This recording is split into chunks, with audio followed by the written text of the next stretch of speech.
ችግኝ ተከላው ከምንም በላይ ያው አድጎ ስታይ ከመትከሉም በላይ መንከባከቡ ነው ትልቁ መስመር።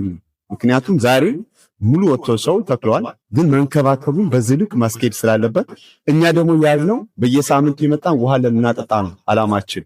ችግኝ መስከል ማለት ለራሳችን ነው የሚጠቅመው፣ ነገ ለኛ ምግብ ስለሚሆን ነው። ህፃናቶች ችግኝ ተከሉ ብዬ እመክራቸዋለሁ። ችግኝ እጽዋትን መንከባከብ ለራሳችን ጥሩ ስለሆነ ለጤናችንም በጣም ጠቃሚ ነው። በሰው ባሳደጋቸው ልክ ነው ልጆችም የሚያድጉት። ችግኝም ሲሆን ደግሞ ሰው በተንከባከበው ልክ ነው የሚያድገው። ልክ ጥሩ ቦታ የሚደርስ ልጅ ልክ እንደ ችግኙም ጥሩ ቦታ ይደርሳል ማለት ነው። መንከባከብ አለብን፣ መትከል አለብን። ሰውን እንደምናንጸው ችግኛችንን ውሃ ማጠጣት መንከባከብ አለብን። መጽሐፍ ቅዱስ ዘፍጥረት ላይ ምድርን እንድንከባከብ እንድናለማት ለሰው ልጅ ነው ኃላፊነት የተሰጠው። መጀመሪያ ለአዳም ነው ይሄንን ኃላፊነት የተሰጠው። ከዛ ቀጥሎ ለመላው ህዝብ ነው፣ ለትውልዱ ነው የሰጠው። ስለዚህ ከእግዚአብሔር ቃል አንጻርም ምድርን እንድናለማ የእግዚአብሔር ፈቃድ ነው። ስለዚህ በጣም ደስተኞች ነን።